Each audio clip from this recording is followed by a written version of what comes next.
Hi guys, welcome to our channel. మన voice దేశం. ఈరోజు మండే నాన్ వెజ్ లేకుండా వెజ్ ట్రై చేద్దామని చెప్పేసి పన్నీర్ రైస్ స్టార్ట్ చేశాను. సో మెయిన్ ఇంగ్రీడియంట్ మనకి కావాల్సింది పన్నీరు, అట్లాగే ఆనియన్స్, చిల్లీస్, టొమాటో. వాటిని మనం స్లైసెస్గా కట్ చేశాను. ప్యాన్లో ఆయిల్ వేసి మసాలాస్ ఏమి లేకోకుండా onion, green chillies, tomatoes chop చేసుకుని వేసి ఒకదాని తర్వాత ఒకటి నీట్గా ఫ్రై అయిన తర్వాత జింజర్ గార్లిక్ పేస్ట్ కూడా వేసాను. దానికి కావాల్సిన తర్వాత మనకి మెయిన్ పన్నీర్తో పాటు నేను గ్రీన్ పీస్ కూడా యాడ్ చేసుకున్నాను ఐరన్ కోసం. అట్లాగే కొంచెం స్వీట్ కార్న్, లేటర్ మన స్టార్ ఐటమ్ పన్నీర్ క్యూబ్స్ కూడా యాడ్ చేశాను.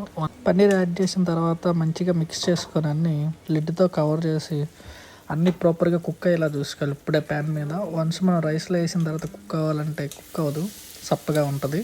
సో దాంతోపాటు గరం మసాలా, ధనియా పౌడరు ఇవన్నీ యాడ్ చేశాను. అట్లాగే చిల్లీ పౌడర్ కూడా.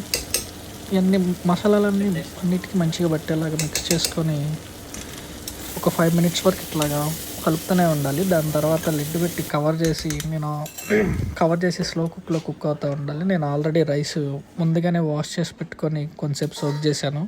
వన్స్ ఇవన్నీ మంచిగా లో ఫ్లేమ్లో మంచి ఫ్రై అయిన తర్వాత మన రైస్ కుక్కర్లోకి వీటిని యాడ్ చేసుకోవాలి.